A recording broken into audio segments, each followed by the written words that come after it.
You are listening to the Certified Personal Trainer Podcast, a show by personal trainers for personal trainers. It's time to become a better trainer, get more clients, and change more lives. And now, here's your host, the head coach and founder of Fitness Mentors, Eddie Lester.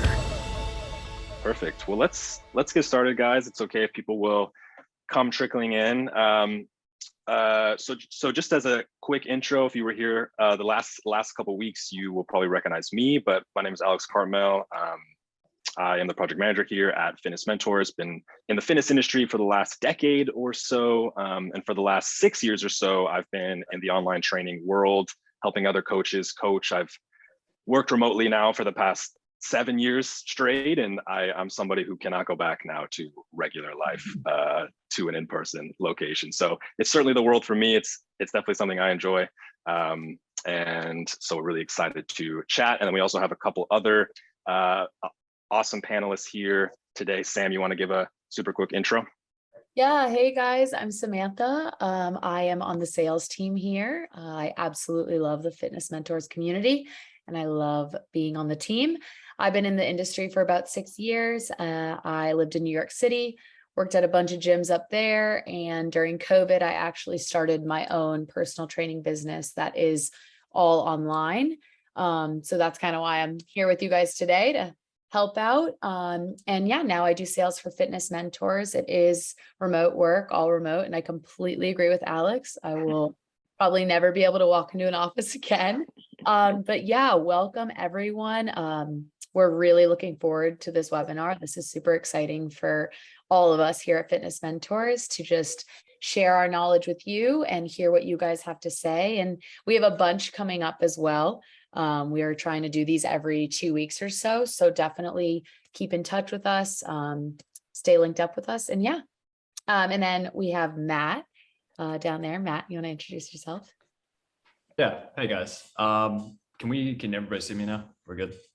Yep. All right. Yeah. So I am over some of the marketing with Fitness Mentors, but I've also been, I've been an online coach since about 2015. I started in college, and then I became a registered dietitian, and I've essentially been doing it ever since then, doing it fully online.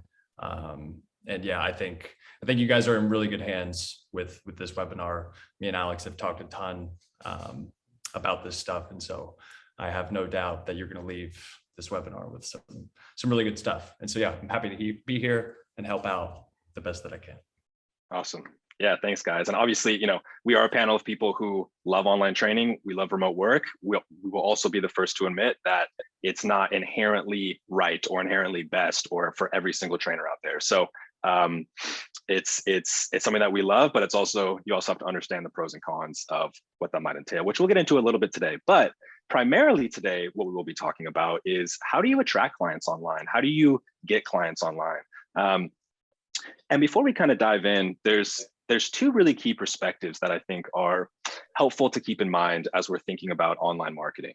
One I kind of alluded to already, and these go very hand in hand. But the first one that kind of lens to look through as you're absorbing this information is very often is there a universal best, or we are asked all the time, what's the best platform to post on, or what's the best way to post content, what's the best type of content, what's the best this, and so many times there is not that answer. And if you go into it with that mentality, it's oftentimes going to be a very frustrating cycle, because oftentimes there is no universal best, and it's more about understanding yourself, what you enjoy, what you're good at, what you're not good at, and then also who you're helping. And so as you're taking in a lot of this information, yes, we get specific, but a lens that I think is really helpful for you guys to look through is, how can I apply this to myself?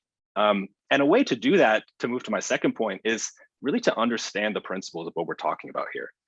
So obviously we're talking about online clients. These principles can expand to in-person. They can expand to a variety of coaching businesses, to a variety of offers. So a really helpful way to kind of think about, okay, how can I apply this to my own situation is, what is the key principle that's actually being shared here? What box am I wanting to check? So for instance, if we say, you need to build relationships with people and get your face in front of people, that's the box to check. That's the principle.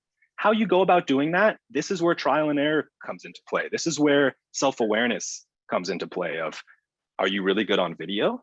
Are you great in person? Are you not? Are you a good writer? You know, there's no like, you have to be on video or you're doing it wrong. That's just, that mentality is often not right. And self-awareness is what's going to fuel that. So I just wanted to plant these two seeds before we really dive in, because we've all worked with so many online coaches up to this point, and these are just two barriers that will often be in your way of finding a really good marketing strategy that's going to make sense for you. So the first step in any kind of marketing, really, especially when it comes online, is who are you trying to communicate with? Who are you helping? Who is your clientele? This is going to be the first step in understanding what type of content do I want to post. You see this last point here, you want to build content for your niche and not for other professionals. This is a very key point, because not only is it common to build content for other professionals, but we build content for ourselves and what we think is right. And that's a decent place to start. But really the content that you are going to build is for your people, for your audience. It's understanding what problem do they have? What progress are they trying to make? Again, back to my first point, there is no right or wrong kind of answer here, and everyone's audience is going to be a little different. But your content is not for you, and your content is not for, well, you know, other fitness professionals are going to judge me. A really good example I like to use here is the use of the word toning. You know, there's a common kind of conversation in the fitness industry, and I see Sam smiling a little bit, of don't say toning. It doesn't mean anything. That's not actually right. But a lot of people that we can help in the general population, that's a very familiar word to them. And that's how they describe the progress that they want to make. And so if you're building content this is how you tone your arms or whatever it may be, maybe other professionals might say, oh, you know, this person doesn't know what they're talking about. But the people that you're actually trying to communicate with, that's going to register for them, and they're going to know exactly what you're talking about. And that's going to be so much more important than trying to please other pros or trying to please people in your audience that you're not trying to help anyway. And there's always going to be those types of people. So before you get out there and start thinking, okay, I want to start making videos, I want to start making Facebook posts, whatever it may be, you really want to start thinking, who am I making this for? And try to understand them on a pretty deep level. Matt or Sam, I'm curious if you have anything to add here when it comes to kind of understanding your people, because I know you both are really great at that piece. Alex, everything you just said, I'm like absolutely resonating with. Something that I still do to this day is I sometimes step back and I go back to the basics of, why did I become a personal trainer? Who did I see in the gym working out even before I was a trainer, right? You usually sometimes have a specific niche that's in your head that you're like, wow, I would love to help those types of people. So sometimes it's nice to step back, write it down, get a piece of paper and pen. I know not a lot of people do that anymore, right? And write down who you're trying to contact, who you're trying to help, who you're trying to grow with. Because when you do that, I think that's how A, you find your niche, but B, like Alex just said, you recognize how they want to receive your information, right? If I have a target audience of 70-year-olds and above, doing a TikTok might not be necessarily the best thing for that niche, right? But remember, personal training is 50-50. Personal training is, yes, about what your client needs from you, but it's also what you're going to need from a business and marketing standpoint, right? Anything that you do in this personal training business that you're going to create, and it's going to be great, you want to remember that word personal, right? As Alex said, you want to find what, who, why, all those things about your niche and what's going to help for them. So I really, really say, go back to the basics. Why are you doing it? And who are you doing it for? What's going to work for them? And then once you know that, it's also what works for you.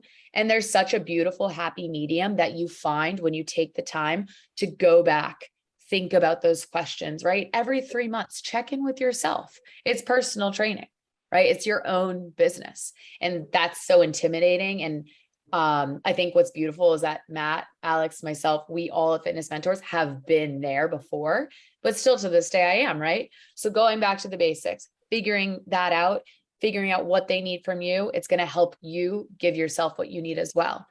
Matt, did you have anything you wanted to add in? Yeah, for sure. So I think all of those are great points. I think the two main points that I would say, especially if you're somebody who you just don't know what, you're looking over this niche and you don't know exactly a first group or subset of people that come to mind.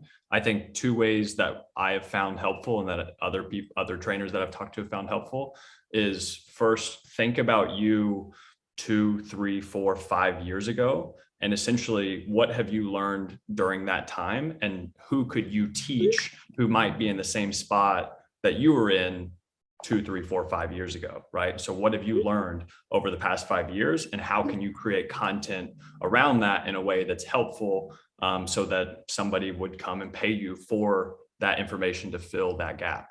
I think another thing that also adds a lot more to the originality of content and authenticity of your content that can make you stand out is following your curiosities. So stuff that you are genuinely interested in. And even if this is outside of the fitness space, and this is something that I've done essentially since inception. But if there's other things like in personal development or just random things that have really made an impact on my life, I figure out how can I put that through the lens of fitness and talk about an idea that I maybe learned in a book or something that morning. And then how can I put a fitness spin on it, right? So that keeps things fresh. And that also keeps you motivated to create original content, create new content, and maybe give a different angle or perspective that somebody else, hasn't seen before. And that's what can really draw them to your content. So yeah, I think those two things: look back 5 years of what you've covered and how you can help teach someone else do that same thing, and also follow your curiosities of what you just genuinely are interested in.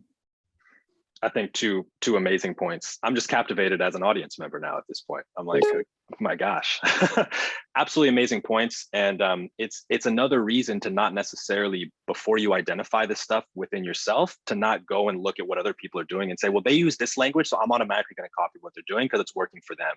It's another tough mindset to be in, because you just don't know if it's going to work for you. It's a crapshoot. So get this internal understanding, and then obviously you can go out and get some inspiration from other accounts and see what other people are doing 100%, but it's much more purposeful when you have defined who you're trying to actually talk to. And we're absolutely going to get into the content building side of things, which I think is going to be a really fun conversation too. So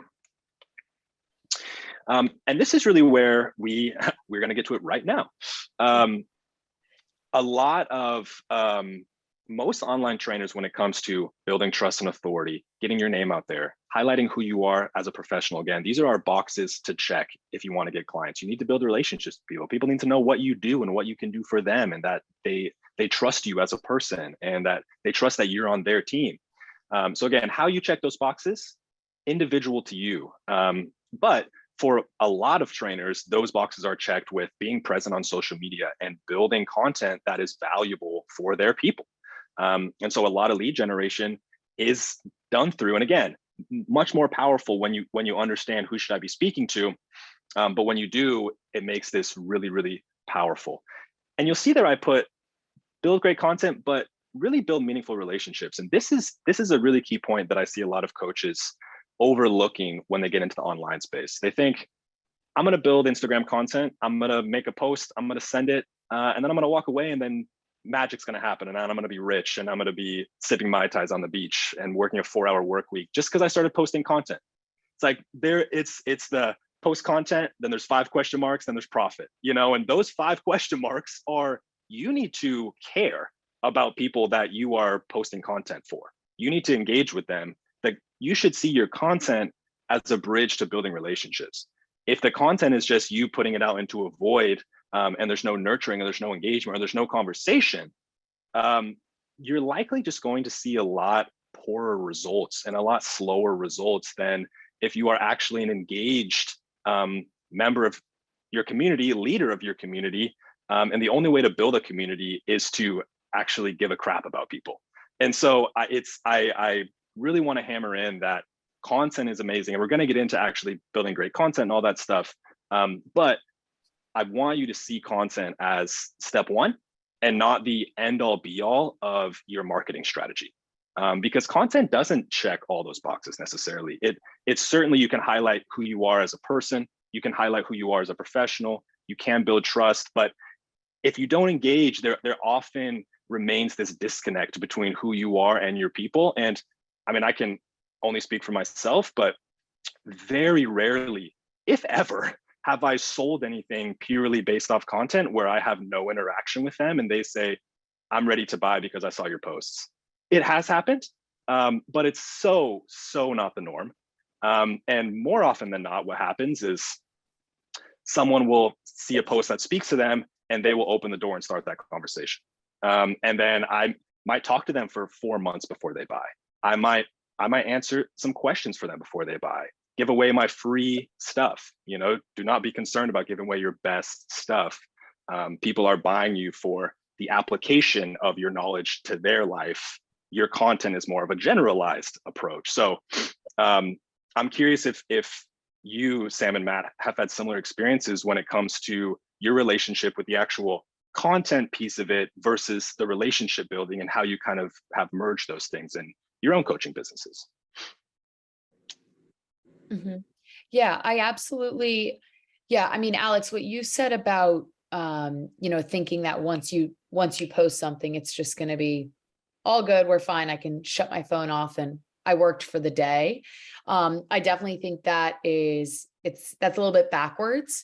Going back to that word personal, your clients, the people that you're reaching out to, they are going to want to feel like the relationship is personal, as I'm sure you want that. You want that, right? You want that personal relationship with these people. So, you can't just rely on an Instagram post. You can't just rely on the words that come out of your mouth on a Facebook status, right?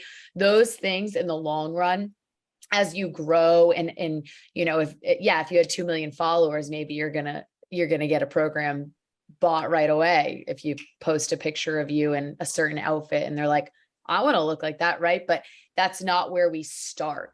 And I know that sounds a little bit harsh, but it's important to remember that starting a business, I don't think anyone has ever said it's easy. I don't think anyone has ever said it's just all, unicorns and rainbows and we're good, right?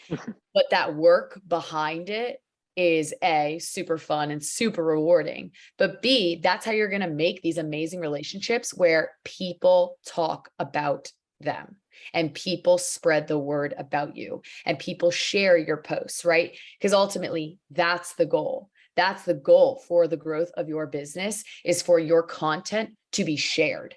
There's only so much you can do with these posts, with these videos, right? They're all great. They're all wonderful pieces of information. But once people have relationships with you, they're going to want to tell other people about you. They're going to want to say, check this trainer out on Instagram, right? That's what we want. That's what we want to generate here. And building rapport, right? You're a business. It's really important to always remember you are a business when it comes to how much you're charging these people, whatever. We'll get into that later, but all of these things are behind those photos and behind those posts, but those can only take you so far, right? Building that relationship is super, super important, and making it personal is crucial to having your content spread. Matt has an amazing Instagram page with wonderful content. So I'm going to hand the mic over to Matt. I appreciate that. So, I think, definitely, obviously great points. I think to highlight what Alex said in the slide. So your content should be a bridge to genuine connection with people in your audience, especially as you're starting out, whenever you don't have the luxury of a larger following. It's just like, if you're kind of posting and praying and just hoping that people will fill out your application form or just, be lining up in your DMs ready to buy from you, it's just not very practical. And that's why building an audience takes a lot of work. It takes a lot of time. And it can be a worthwhile thing to do. But in the beginning, you have to be more active in, for lack of a better term, like hunting for your types of people and getting your awareness out there, getting your authority out there, building these genuine connections with people. Like Alex said, maybe somebody follows you and then they see, like, Instagram can be very much a business card. So if you come and follow me today, you can go and look at all my posts and you can be like, yes, Matt is my guy. I want to sign up with him today. But for others, and for probably the majority, it's going to be much more of a slow burn. You have to earn that trust over time. And that's where posting really good content and having a portfolio of really good content over time is going to be, it's going to be really valuable. And reaching out to people, especially whenever you're first starting out. And I still do this sometimes. I will message people who follow me and just be like, hey, thank you for following me. And, is there any specific fitness struggle that you're having right now? I'm happy to help. No pressure to respond, but I'm always here. And so that's just one way of building that connection right off the bat, that can really pay dividends long term. And you get those conversations going, and that could eventually lead to a sale as well. So yeah, I think that's the main point, especially for this audience, that I think I really want you to take home is focus on creating really good content, but then also have conversations with people every single day, right? If you have 500 people on your list, you should send a message to all 500 of them. List meaning your Instagram followers or however many followers you have. And whenever you get a new follower, let them know, hey, you're here to help, because this is the last point I'll make. That's the leverage that you have over me or somebody else, with 100,000 followers, or somebody who doesn't have as much time as you. You can give a lot of time and effort into somebody, and that's where you need to use that leverage to squeak out a few customers, especially in the beginning. So, yeah. 100%. And by the way, guys, you do not need a huge following to run a business that is going to sustain you. Just for reference, not to boast my 620 followers that I have on Instagram, but for reference, I mean, I run and sustain a business remotely that supports me on that amount of followers. It doesn't really matter to me. It's who engages with me and how do I treat them, and how refined is my message. Matt, on the other hand, has 13,000 on Instagram. He also runs a business that sustains him. So obviously it helps. And the more you care about people, the more your audience is going to grow. But it's not you don't need 15,000 followers to run a business. That's a vanity metric that it's one of those things that's often very distracting for people as they get going. I lost a follower this week. I lost 6 followers this week. I must not be doing the right things. Not always true. In fact, you might be speaking so perfectly to an audience that people who are not in that audience be like, that's not for me. And that's a really positive thing. You're not going to appeal to every single person out in the world. If you try to do that, you won't really speak to people oftentimes. When you speak to everybody, you speak to nobody. That is kind of the classic thing. And that is so true.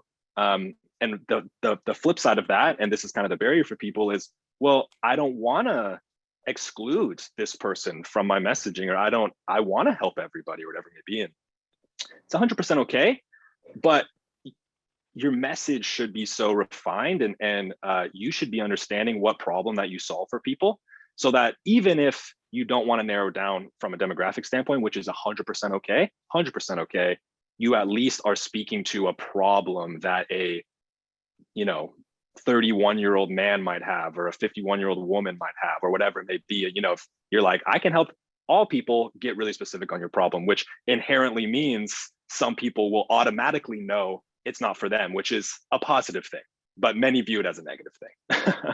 So this is really more of the same, guys. I mean, just to hammer it in, because it's such a key point, who you're building content for should fuel everything. So now we're kind of getting to, what can you build? What are the types of contents type of content that you can put out in the world? This is a perfect time to be thinking, okay, we have our box to check. We want to highlight who we are as a trainer. We want to build authority and show people that I know what I'm talking about and I can help them with their fitness goals. We want to build some trust as a person, and that you actually care about them and you are kind and a good person. How you check those boxes, totally up to you and your people. So this is a big list here, but this is more of like pick and choose, and utilize trial and error. And when you understand your strengths, your weaknesses, and also where your clients spend time, just like Sam alluded to earlier, and we'll kind of get to the where in a second as well. But if you're working with older adults, maybe TikTok isn't the #1 place. Now, I think TikTok is, funny enough, as I look at the data, expanding into older populations. So it's an interesting conversation, but it's a really good point in understanding who you're posting for. So the types of content here, I mean, obviously you can write blogs. And again, as you're thinking about what's going to be making sense to me, think about your strengths. Think about what you enjoy. I am somebody who, which hopefully does not seem like this, but I usually don't like being on video, or I don't often like speaking for my primary form of content. I'm more of a writer. I've written a book in the past. I've written many articles. It's something that's usually my mode of communication and how I can articulate my thoughts best. And so I revolve a lot of my content around writing. And that's 100% okay. That's how I communicate. If you're the opposite, you can revolve your content around videos, around being really, really creative with imagery. You're piecing things together and showing that side of you. There's so no right or wrong here. And the last piece I'll kind of mention on the what side of things before I pass it off to Sam for any thoughts she has is, this is a really great place to utilize trial and error as well. And so if you understand the box that you want to check that box in 10 different ways and see what works, see what you like. You know, if you have the purpose in mind, you really can't mess up. You know, if you post a piece of content that doesn't do well, or people respond poorly to, or whatever it may be, it's such a good learning experience, and it's not going to really hurt your reputation unless, you know, don't let it hurt your reputation. But it's all data. And so if something doesn't work, again, going back to my first slide, understand kind of the principle of why didn't that work, and maybe try to communicate it in a different way and see if that sparks more engagement, or see if that gets people involved or rings a bell a little bit better with people. There's no harm, especially when you're starting out, to try a lot of different things and triple down on the things that work, and kind of toss away the things that don't work for you, or you don't enjoy. I often see many coaches and many of my students in the past, they first get into social media or the content game or whatever it may be, and they're like, I've been posting fitness tips, you know, for the past 2 months and nothing's happened. And it's the same, you know, 4 sentences of text posts on Facebook. And it's like, you're missing out on so much learning and opportunity by just using the same information, and try it on a reel, try it on a video, try typing it out in a different image, try asking a question instead of sharing your answer, or try making it more of a funny approach, long post, short post. There's so many different tools to check these boxes, and really you're losing out on a lot of learning and opportunity when you're just starting out and you only focus on one and you say, I'm just going to do this. Totally okay. And if that works for you, perfect.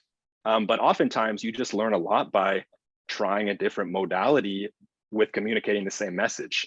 So I really just like to hammer in, as long as you understand that vision, use trial and error all day. But Sam, do you have anything to add there? Yeah, I completely agree. And something I wanted to touch on is here at Fitness Mentors, I do talk to a lot of our students, or even people that are just interested in hearing more about us. And I love hearing about kind of what their vision is for their own personal business. I absolutely love it. I would say 75% of the time I'm mentoring someone, they already have ideas, right? They're like, I want my my Instagram to be blue and pink, and I want to have all reels, and then every other will be a meal plan suggestion, right? So with that, I say, perfect, awesome. Write that down. And as Alex said, trial and error. If your audience isn't picking up on those or liking them, or they're not receiving them in the best way possible, you can take that information from that reel and turn it into something else, a Q&A, right? Ask your followers kind of things that they want. And if they respond to these things, trial and error, try the things that your audience wants, right? I think that's super valuable. Another thing I will say, And I know Matt and Alex could probably touch on this. We could talk about this all day. Time is money. And a lot of these things, I mean, I could go through this list right now and tell you probably which take more time, which take the least amount of time, right? Make sure you're knowing that going into this, right? Because if you want to spend a lot of your time recording videos, that's excellent. I personally am not that, but if you are like that, I mean, I see these girls on Instagram making videos all day and I'm like, wow, sometimes I wish I was like that, right? But I accept that's not my thing. So I do other things on my Instagram page. But if you know videos are your thing and you're going into this, note how much time that's going to take, right? Because this is your business and this is your time that you are putting into the types of content you want to create. So that's just something to always keep in the back of your head. But this list is excellent. And I also just wanted to open this up, Alex. I don't know if now is a good time, but I figured maybe if anyone has questions, feel free to write these questions in the chat. If one of us is speaking, the other one of us can answer in the chat, or we can talk about them at the end of the webinar as well, because we always do that. But especially with these types of content, I know personally, I've done some of these. I haven't done all of them. I know Matt has done some of these. I know Alex has done some of these. So we all kind of have this, we have a repertoire of information on these types of content. So if you guys have any questions, please feel free to put them in the chat as we're talking. But yeah, I completely think these are all wonderful. And if one doesn't work for you, try another. You will lose nothing, right? It's Instagram, it's TikTok, it's Facebook, it's blogs. You're not gonna lose anything. All you're doing is spreading information. And that's wonderful, right? Matt, do you want to add in anything?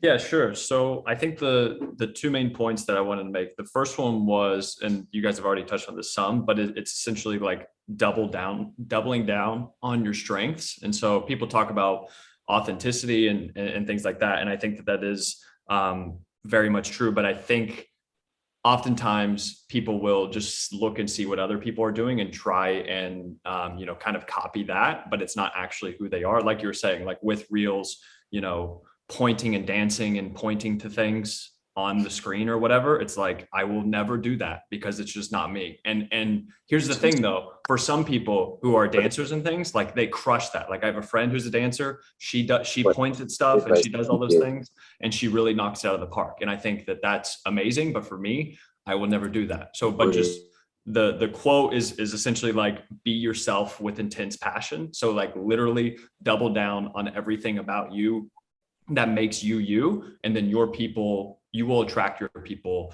that way. Like whenever I grew my audience, whenever infographics started to blow up and things, one of the reasons why my infographics did better than other people's is because I would make infographics, but I also loved The Office and Family Guy. And so I would include The Office, I would include like Michael Scott, I would include Peter Griffin or something. I would include those in my infographics, which looking back, there's probably copyright issues going on there. However, they worked for me because that was my personality and it was different than what everyone else was doing. And people really resonated with the funny side of things, the entertaining side of things, but then also it was really high quality information.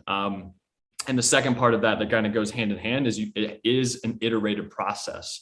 So meaning like, you need to make a lot of noise and then listen for signal, right? You need to try things. And then whenever something works, double down on that, triple down on that, and just see how far you can take that and how far you can take that one idea and potentially say that in 10 different ways, right? That's also a different way of just kind of stretching out your best ideas into other pieces of content. And lastly, it's like, you have to have thick skin whenever you're putting stuff out online. You just have to have thick skin. I had so many people who would make fun of me, even like friends around here. And of course, some of them were lighthearted, but then some of them were legit making fun. And now, it's like some of those same people have also became clients, right? So it's just like, you have to have thick skin in this game and you have to be able to, let all the comments or the lack of likes or lack of engagement or anything, it's just like, you are not your work. And I think that's something for your own mental health that you have to be prepared for. I posted, I think, over 1,500 times on Instagram, and I can tell you most of them were terrible, right? Like most of them did not hit the way they did, but from those successes over time, that's what has built my audience. That is what has got me clients, right? Nobody cares about what you messed up right on your posting 2 weeks ago or 2 years ago, right? So just try stuff. And I promise as time goes on, you'll develop thicker skin. And yeah, I think that'll pay dividends over the long term. I think it's a super, super powerful point. And it's because you do have to separate, obviously business is personal. But the second that you start getting negative feedback, obviously you should listen to that. If most of the feedback you get is negative, that's not something to ignore. I think it's something to listen to and be open to. Think about it like the scale though. Think about it the scale. Like totally. there's flux. The scale is data. It's one data point within an entire toolbox of data points that you can use to assess how things are going. But the scale does not dictate your worth. However, if it's constantly going up and you're eating garbage all the time, it's like, yeah, that's a pretty good indicator that you need to change something. You need to try something. That doesn't mean that you're a terrible person. It just means that what you're doing is leading to weight gain. Just in the same way that if you're posting certain things and it's not hitting, it's like, okay, you need to pivot. It doesn't mean that you're a terrible content creator or a terrible person or a terrible coach or whatever it is, you'll never figure it out. It just means that you have to switch. And the more emotionless kind of you can be in that, the better results that you'll probably get long-term, and the better your mental health will be too. Totally. And one person leaving a negative comment is equivalent to the scale goes down for one day. It's like, exactly. Who cares? You're on the right path. Or you getting like 10, getting 5 likes on a post, like that's okay. Like I get fired up about this because I wish someone would have nailed it home more for me, but it's like, that's the price of admission for being online. For being successful online, you have to develop thick skin. And it's like, here's the other good news and bad news is that it's never going to go away, because this is going to be relative as you grow your business, right? It's like there's people, like whenever I make content now, the amount of likes or engagement that I get on it for somebody who's just starting out would be like, oh man, what I would do to give for that, right? But then I also have people who have 250,000 followers that are my friends, and they get thousands of likes and hundreds of comments and things, right? But it's keeping that perspective the entire time and kind of just going more so into the process oriented mindset as opposed to the outcome oriented mindset. And it's just I promise, it's hard to do. It's very hard to do, but you'll be very thankful that you just remember these points as you're making content going forward. And it's so funny you mentioned that, Matt, too, because as somebody who doesn't have, 15,000 followers on Instagram, let alone 200,000 or 1 million plus or whatever it may be, I know I know those people, some of those people, and I speak with them, and oftentimes they don't really know what they're doing either. No. They communicate the same problems that I have, and we have this perception that these people have it all figured out and they have the magic formula, but it's so not the case. I mean, it's great to learn from those people and think about, again, principles. What are they doing, and how can I apply what they're doing necessarily to what I do? But they're constantly figuring it out too. As we said at the start of this, we've been remotely now for at least 6-7 years, each of us at a minimum. And I'm still figuring it out. I mean, it's always a journey. And so there often isn't like, I just need to get 10K and then it's done. Then it's over. Then I did it. No, it's always a journey. Matt, I'm curious, just because I love your points there of the kind of what content, how did you, as you were kind of building your content strategy, how did you decide the where piece of it? It was definitely, it was like you said, it was my strengths. And so whenever I first started out, Instagram made sense because it was becoming more popular, but I also like the design side of things. And so writing is something that I really enjoy, and I also like design. And so Instagram just made sense for me, especially as I said, infographics were becoming bigger. So I was able to make kind of cooler looking infographics. And then of course, with my own content and using my personality and leveraging that as well. I also really liked video content, so I could do a little bit of both. But it was essentially, I really liked writing, and blogs were more popular whenever I was first starting out. So that's something that I started with. That is a skill. Writing in general is something that I think is still vastly underrated for everybody, especially in today's day and age with, TikTok and all these different videos and stuff. A good writer is just vastly underrated. And so, yeah, I leaned on my strengths, and Instagram was also the most popular at that time. And so it was both of those. It was basically like, I think that I'm good on video. I can be photogenic. I can explain exercises. I can write well. And so it made sense for me that I was going to lean all in on mostly Instagram and then my blog as well. That's like the very beginning stages. And of course, over time, I've developed into other, podcasts, YouTube, that kind of stuff as well. And I think that's a really powerful point to think about when you're thinking about where. First and foremost, it's often a problem that is very overthought about. It's like, gosh, it's the paralysis by analysis often line of thinking of where can I even post this stuff?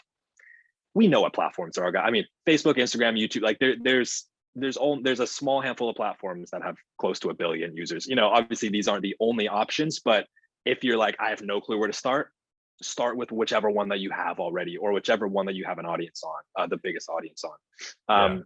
We do have a question. Oh, sorry, by the way, I didn't know if you wanted to, are we saving the questions? I'm just cutting you off. Were we doing the questions? No, we can answer it now. Should we knock that out?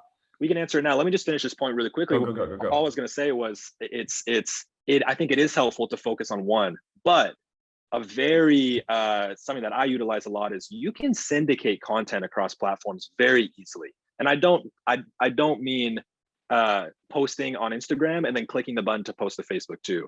I mean, if you have an idea that you build it for one platform specifically, let's say that's Instagram. Okay, you build it for Instagram specifically. You can take that idea and build it for Facebook specifically. You can take that idea and build it for LinkedIn. You can take that idea and make a YouTube video out of that. And oftentimes the amount of work that requires is not nearly as much as it was to like build that initial piece of content. So you can get quite a bit out of one piece of content. What it requires is an understanding of the platforms. And this doesn't take a rocket science degree. It's, okay, I'm posting on Instagram. I probably don't want to be on an all text post. I probably don't want to write a super long caption. I want it to be visually appealing. The image needs to capture people's attention right off the bat. Or if you're building for Facebook, maybe you do go more written. I build my content personally for Facebook first because I'm a writer. That's what I prefer doing. I write out my thoughts in the way that I want to share them. And then I take those thoughts and I say, what's a really captivating image that I could build for Instagram? And then I use the same exact caption. And then I post it on LinkedIn and I say, what might people in the business world and in the more professional space, how could I spin this so it's appealing to them? So I'm not just copy pasting the same stuff and using it on all platforms, but I'm taking the same information and just slightly tweaking it based on the platform itself. And so I think that's an opportunity that a lot of people leave on the table is they build one piece of content, they put it in one place and they say done, or they build one piece of content and they just replicate that exact piece of content across all platforms. But you have to understand what the platform is, what type of media is it suited for. And oftentimes if you have the idea, I just go into Canva and make an image for it. And it takes me 5 to 10 minutes. I'm a perfectionist, so that's a lie. It takes me like an hour. But it should take me 5 to 10 minutes. But yeah, that's a good point though, is that you do have to look and see, okay, if I am trying to, the idea of like create once, publish 5 times, if you are taking so much time putting this on some other platform or something, especially if it's not performing as well, then again, the iterative process, understand that, recognize it, and then be like, okay, maybe I'm not going to spend as much time on that platform. And maybe that's just not your platform. And that's okay too. Because I do think you can platform periodize over time where you can really hone in on one. And then, of course, if it is super easy to post it over, if it's writing or something, do that as well. But I do like his question here. Do you want me to go ahead and read his question now? Yeah, please. Yeah. So Miguel asked, with attention spans being so short, i.e. Instagram stories, reels, what advice would you give to get someone's attention to engage with what you are sharing without the distraction of clickbait, often leading to inauthenticity? Maybe another way to phrase this is, how can you build trust?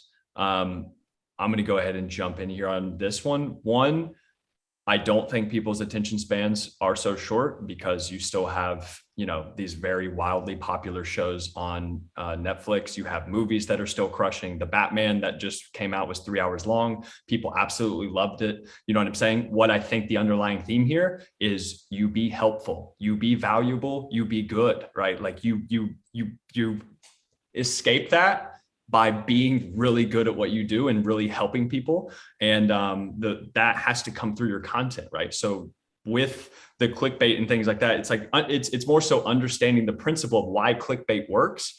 However, you can have a hook in the first 5 seconds of your video without being inauthentic, without losing your integrity. You know what I'm saying? Like, just be interesting, right? And that's actually, yes, it is harder than clickbait, but that also makes it that much more worthwhile whenever you have an audience behind you that knows that it's not clickbait. However, it's going to be valuable content every time they see what you post, right? And this is why I said writing is so underrated, is because you have Instagram, for example, you have one sentence to catch people's attentions with the caption, because then you have to click like show more or whatever for it to drop down. So that's why the very first sentence, you need to spend way more time on that first sentence, or on the very first slide of the carousel, or the first 5 seconds of the TikTok or the reel or the YouTube video or the blog post, right? With blog posts, you have to make sure that the very first line makes the person want to go to the second line, and then the third, and then the fourth. It's like the way that you get through that. How do you build trust? Is by being really good. And that's just working on your craft. And so that, of course, that does take time, but it's definitely not impossible. It's 100%. It's being good. And it's also, you should probably be self-aware and understand your motives. If you're building content because all you care about is getting clients, that will shine through. If you're building content because you actually want to provide genuine value and your primary motive is to help people, that will also shine through. And no matter if you have these poor motives or these greedy motives, no matter how much you try to mask that and be like, all I want to do is help, it's going to be really challenging. And so I think the root of how you build trust is to come from a place of wanting to genuinely help, and then showcasing that, saying that, but living that with your clients as well. I mean, it's something that we talk about at Fitness Mentors all the time is, especially Sam in the sales department, our sales department's primary goal is to be helpful. And if being helpful means we have a paid product that can help you, then that's what we do. But it's the primary goal is helpfulness. And so I think that's the mentality to carry in. And then I also agree with Matt's point as well around, the clickbaity stuff. That just means, so you definitely don't want to do clickbait in the sense that someone clicks expecting one thing and then they get something completely different because you lied to them essentially up front. You don't want to do that. But back to kind of the start of our presentation, if you understanding what language that your people speak, you can craft a message that you want it to appeal to them, to Matt's point, in the first 5 seconds. When I'm building an Instagram picture for my audience, I know people are going to spend 2 seconds looking at the picture and deciding if they want to read my caption. And so I think my only goal when I'm building this up front is, how can I make this image that's reflective of this piece of content that I'm posting that will capture the attention of my audience? That's totally fine. And that's great to do.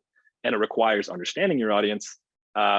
It's being persuasive. That's the word. Right. That's really what it was. I was saying be good, and that's just like obviously a very broad general term, but being good, it's like be persuasive, and that is an art in and of itself. And I think that's what clickbait is, right? It's persuading you in certain ways. However, you don't have to do it the same way that clickbait does it, right? Like, it doesn't have to be misleading. And like you said, it very much people can smell that out. And my last point on this is, I actually have almost like a round table of people in my head of like integrity whenever I'm making content, as far as I know that Alex is definitely on. I know that Alex is going to see this piece of content, and Alex knows who I am. He knows my integrity. He knows my morals. He knows my values. And if I would post something that is out of that realm and is misleading or misguiding or outside of who I am as a person, I know that is going to take a toll on the most important thing that I have, and that is my reputation, right? Especially as a coach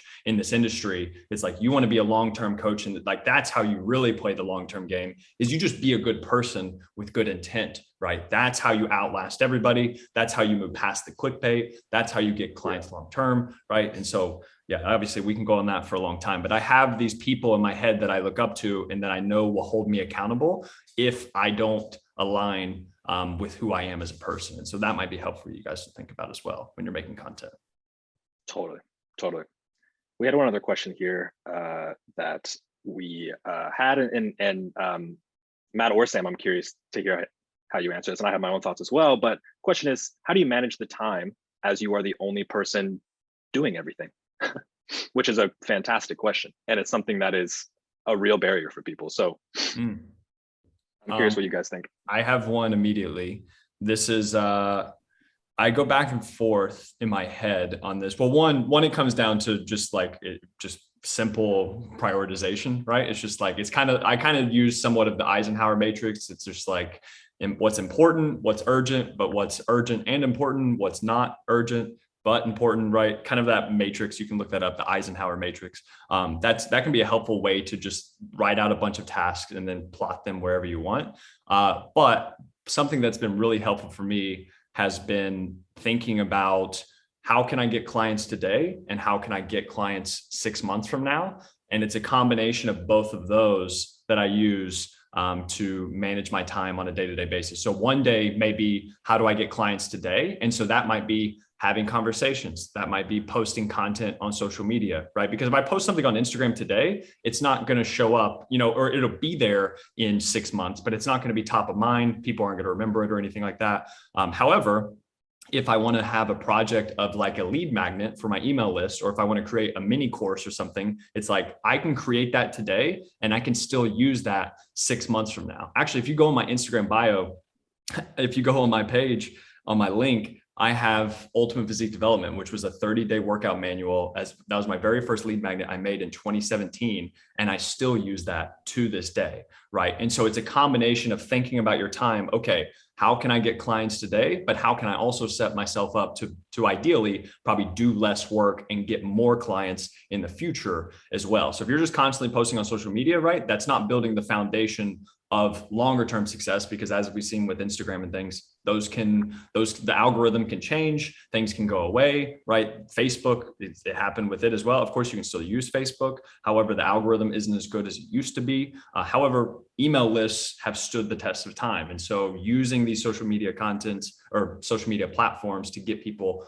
onto things that you own, such as like an email list, such as a blog, such as, podcast subscribers, YouTube subscribers, something like that. I know that's another kind of social platform. However, you have more ownership over those things. And so thinking about those two things in general is very helpful. And then as far as like practicality goes, like learning how to focus and avoid distraction and prioritize your time, look up the book Deep Work. It's, that's just read that book and you'll be good to go from a practical standpoint. That's awesome. Yeah. What about you, Sam? How do you manage everything in your business, being a solo woman? I personally, so I remember when I first started my business, I will be completely honest. I don't think my priorities were straight. I don't think I had my head in the right, in the place that worked best for me. So that's why I feel so passionate about time. And I always say time is money in any area of anyone's life. I think time is money. I personally, getting super nitty gritty, I'm a Friday girl. So every Friday I set out what I want to do that next week. Now this applies to my business. This applies to my work. This applies to my social life. This applies to my mental health. This applies to everything. And I think a huge reason a lot of people want to have their own personal training business is because it is really appealing that you get to make your schedule. You get to have these freedoms that a lot of other jobs don't allow you to have. But I think it's really easy to get wrapped up into that very quickly and to either put way too much time into it or not enough time at all into it. I see that happen a lot. So that was me. That was a subtweet to me. So what I do is every Friday, I really do jot out, as Matt was just saying, I use the same exact thing. It's what's a priority and what can wait, what absolutely cannot wait, right? And kind of write those things out. As you all can tell, I am a big writer, not a writer like Matt and Alex. I am a writer, a list girl. So that's kind of how I have found my business, my work here at Fitness Mentors, my social life. I mean, walking my dog, right? Things that are important to you. And then getting into the detail of it, I would say, I think going back to the points that we've been making the last 40 minutes, knowing what types of content work for you is going to really play into this. I mean, if you come out of this, or if you start out realizing that videos are really important to you, you probably will need more time, right? So you're going to allot that space. You're going to know that you need more time for those videos. So really recognizing, what can wait, what's a priority. I personally am a weekly girl, right? Like I said, every Friday. That works for me. I know others, every 3 days they check in, right? How's my social media doing? How's my clientele doing, right? So it's really going to matter, or it's really going to depend on what matters to you and what works for you. But other than that, be organized. Even if you're not organized, you got to be organized. Sounds a little bit harsh, but I think there are a bunch of things in this world that people don't realize. So having that thick skin and being able to accept that you do need to be organized. I mean, there's no option, right? There's really no option. Down the road. Sorry. No, I was just going to say, down the road in your business, are there ways to get around these things? Can you hire others? Can you have an assistant? Absolutely. But as we all know, at first, that's just not the case, right? So be organized. There's apps out there. I know there's a Lately app that you can literally plug in your social media posts for that week. You can write the captions out. You put on a calendar when you want that to post. It posts for you that day, right? And, sometimes I think that works for people. Other times they want to hear from their audience before they post anything else. So it's going to depend on your clientele, obviously, but things like that may really help you. Google Calendar is also the best creation in the world. So I live by my calendar. Absolutely. I know here at Fitness Mentors, we're Google Calendar people, and Google I'm Calendar. sure a lot of you are on this call, but be No, good. That's awesome. That's awesome. And that's exactly what I was going to say, Sam, is that you do get a point where when you recognize your weaknesses, you can hire a virtual assistant. You can hire people to stay organized for you at relatively low cost. So that is an option, but oftentimes, as to your point, Sam, it's not an option when you're just getting off the ground. Right.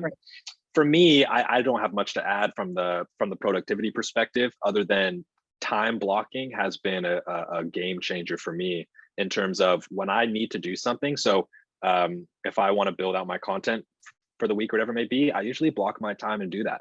I have a time block for my workouts. I'm very much the person who I get distracted very easily. I think I need to be doing something else when I'm doing this. I can feel bad when I'm relaxing and I'm not doing this. So by blocking out and having a bit of a schedule, again, is what works for me. My workout time, I'm like, this is in my schedule. I know I'm not taking away my time from building content or from, having a sales call or from whatever else is happening in my life, because I have it blocked out of my calendar. So kind of merging what Sam just said of mapping things out and writing down, what do I need to do? And then having an organized system where you can actually do that. The only other powerful thing I'll mention on this note is one method that has also helped me is writing down the top 3 things that I want to accomplish the next day before I go to bed that night.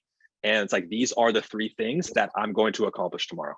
And if I get more than that done, great. But that really helps my focus and helps my priorities when I start to sit down and think, okay, what the heck am I even doing? If I wake up and I open my computer and I'm like, what am I doing today?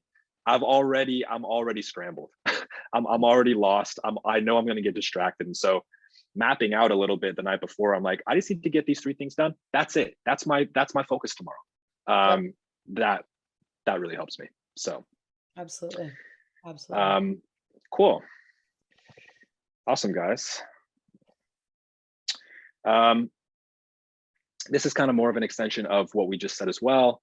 You really want to, you actually want to communicate with people, and you want to genuinely care. You know, we've been kind of hammering that in for the whole presentation, so we won't go super deep into it. But don't be afraid to offer free conversations. Don't be afraid to offer free info. You know, especially when you're just starting out, that can be a really good way to build trust and rapport. I still do that after 7 years in business. I will do free calls relatively often with people. So certainly don't be afraid of that, but like actually care about people. Cool, guys. And that's really it. We have, well, Sam, do you want to talk a little bit about our program and kind of how people can benefit from it? Absolutely.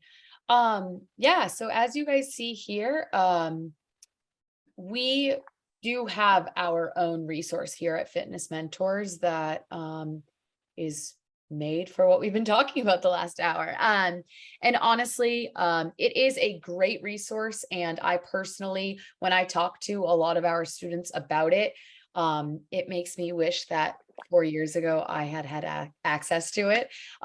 So yeah, it's great. And within it, we go over some of the stuff that we went over today. And there's a bunch of stuff on how to create free content. I know that's a big thing that, and if you guys have questions about that, please feel free to write them in. But free things everyone loves, right? And when you're starting a business, sometimes those are super powerful. And even throughout your business, free things are powerful. So we go over stuff like that in this program. There are workout forms, there's templates within this. I know that there's within the certification program, there's also a pre-made set of monthly workout programs, which is super cool. A lot of our students love that. And it really just hones in and focuses on how to do this online, how to take your business online. It's a transition that it is a difficult thing, but it is doable. It is absolutely doable. And all of us, I'm sure, in this webinar see it every day, right? We follow people that are certified personal trainers doing it online, but this program has a very specific set of skills and templates within it that really help you hone in on how to do that virtually, which is super cool. Totally. Actually, it's the guidance a lot of times to put in place what we just talked about. You know, I know it's really helpful for me to have, I get it in theory, but guide me through the process. And that's exactly what this program is. But sorry to cut you off, Sam, go ahead. No, you're good. But yeah, so there's, you know, within that, there's also things on branding, questions that a lot of people actually have about, you know, how would I possibly transfer something that I've been doing in person to virtual. So really, really cool. If anyone has questions about the program itself, feel free to purchase them. I love that someone just said they purchased it and it's great so far. I love that. Awesome. We do also have a promo running right now, guys, which is just, we're running it within the company right now. And it's ending at the end of June, which I guess is today. I literally cannot believe we're about to be July. I was like, I heard someone say, enjoy the 4th next week. And I'm like, what? What? I'm like, geez. So that promo does run through today. You can use this code. You can also just send a chat and we can send this over and get that for you. But that is live through the end of midnight Eastern tonight. So that will be live for the rest of the day. If that's of interest, certainly let us know about that. Dawn or Matt, do you guys mind posting in the chat the link to our program and that promo code for us? Yeah, that'd be great. I'll post it in. And then, Alex, do we want to talk about the Discord community just so that? Yeah, for sure. So a lot of what we talk about here, we are active on social media, but we are also pretty active, most active in our Discord community. So somebody on our team, maybe Matt or Dawn, will post a link in our Discord, and this is where all of us kind of hang out. It's a lot of, there's about 600 trainers in there, all the Fitness Mentor staff, really fun community, really just good place to be around like-minded people who are wanting similar goals and who are asking similar questions, and who you spend your time with is pretty important. So we kind of built this Discord as a way to build a community of like-minded individuals to all grow together. So We'll post that link in the chat here. If you want to join that, we would love to have you. And we're all pretty active in there, just kind of hanging out and having fun, but also being serious sometimes and trying to grow. We're always trying to grow, but so yes, that is a really good community that we would love to have you in. Thanks for that reminder, Sam. Yeah, of course. And guys, seriously, if anyone ever has questions or wants to create an open conversation about anything in the fitness industry, everyone here at Fitness Mentors is all about that personal connection. So we care and we want to help you guys. We want to grow with you guys. So do not hesitate to reach out to us. As always, thanks for listening to the Certified Personal Trainer Podcast. You can learn more about Fitness Mentors at fitnessmentors.com. Be sure to share this podcast on social media. And remember, we are here to help you succeed.